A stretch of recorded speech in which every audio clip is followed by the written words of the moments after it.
Hello all, welcome to finance లోకం. నేను గతంలో ఒక వీడియోలో నేను చెప్పినట్టు ఫస్ట్ ఐటీఎల్జీ లిస్ట్ అవుద్ది, దాని తర్వాత ఐటీఎల్ లిస్ట్ అవుద్ది అని చెప్పాను.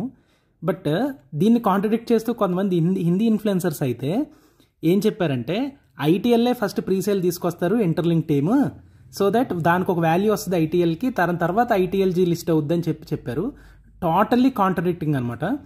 ఏంటంటే ఎప్పుడన్నా ఒకటి గుర్తుపెట్టుకోండి, ఐటీఎల్జీ ఫస్ట్ రిలీజ్ అయ్యిద్ది, దాని తర్వాత ఎప్పుడైతే ఈ ఐటీఎల్జీని హోల్డ్ చేస్తుందో కమ్యూనిటీ, సో దానికి ఒక వాల్యూ వస్తుంది. కమ్యూనిటీ ఎందుకు హోల్డ్ చేస్తుంది? ఇప్పుడు ఎంతో కొంత ఫ్రీగా మైన్ చేశారు, ఎంతో కొంత డబ్బులు వస్తున్నాయంటే ఎవడన్నా అమ్మేస్తాడు. ఓకే, చాలా డంప్ ఎక్కువ ఉంటుంది.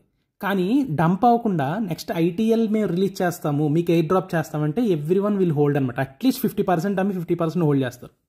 ఓకే, వెరిఫైడ్ టోకెన్స్లో నేను మాట్లాడుతున్నాను. సో అవి హోల్డ్ అయినప్పుడు ఆబ్వియస్లీ దానికి ఐటీఎల్ వచ్చినప్పుడు అప్పుడు ఐటీఎల్ డిస్ట్రిబ్యూషన్ అయ్యి ఆ తర్వాత ఐటీఎల్ మార్కెట్లోకి వస్తుంది.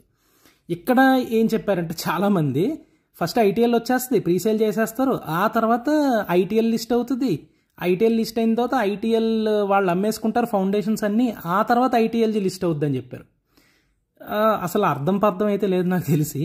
సో మీరు అదంతా పట్టించుకోవద్దు. కానీ ఇక్కడ అడిగిన క్వశ్చన్ అయితే ఎవరో కంటిన్యూస్గా అడిగినట్టున్నారు కేవీని, కోఫౌండర్ ఆఫ్ ఇంటర్లింక్. ఏమంటున్నాడంటే ITL is not for trading are speculation చేయడానికి కాదు, అదొక పేమెంట్ పాయింట్స్కి ఒక యూటిలిటీ టోకెన్ కింద అయితే వాడుకోవాలి అని చెప్తున్నాడు.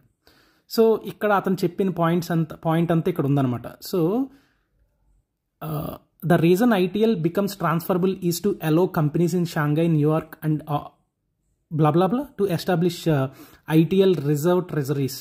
These will be officially announced later. అంటే ఇది అనౌన్స్మెంట్ అయితే తర్వాత అనౌన్స్ చేద్దామని పెట్టారు, కాకపోతే మేబీ తనని ఫ్రస్ట్రేట్ చేసినట్టున్నారు ఎవరో, సో ఇది ఓపెన్ చేసాడు.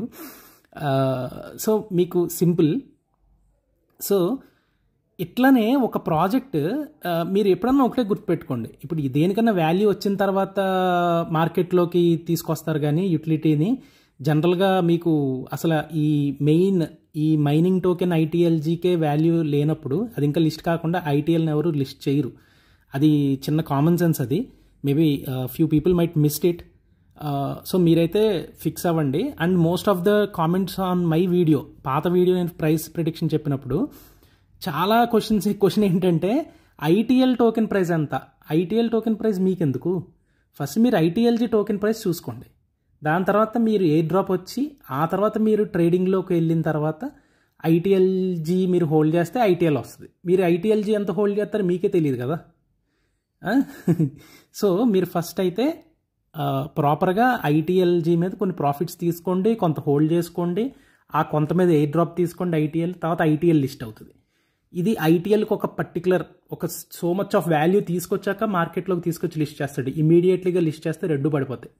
దెన్ ఇంటర్లింక్ టీమ్ కూడా చాలా డిఫికల్ట్ అనమాట ఈ ప్రాజెక్ట్ని హోల్డ్ చేయడం అనేది. సో సపోర్ట్ ద ప్రాజెక్ట్ అయితే మంచి షేప్లోనే వెళ్తుంది, మంచి పాత్రలోనే వెళ్తుంది ప్రస్తుతానికి. సో కొంచెం అబ్జర్వ్ చేసుకుంటూ ఉండండి. ఐటీఎల్ఎక్స్ వ్యాలెట్ గురించి అయితే నేను చాలా కన్సర్నింగ్ పాయింట్స్ అయితే నేను రైస్ చేశాను ప్రీవియస్ వీడియోస్లో. మీరు కావాలంటే నా షార్ట్స్లోకి వెళ్ళి మీరు మెయిన్ రిలేటెడ్ వీడియోస్లో కూడా వెళ్ళొచ్చు, మీకు చాలా నాలెడ్జ్ అయితే వస్తుంది. సో దానికైతే నాకు ఇంటర్లింక్ నుంచి చాలా ఆన్సర్స్ అయితే వచ్చినాయి కోచ్ జోయల్ నుంచి. So I'm very thankful for him.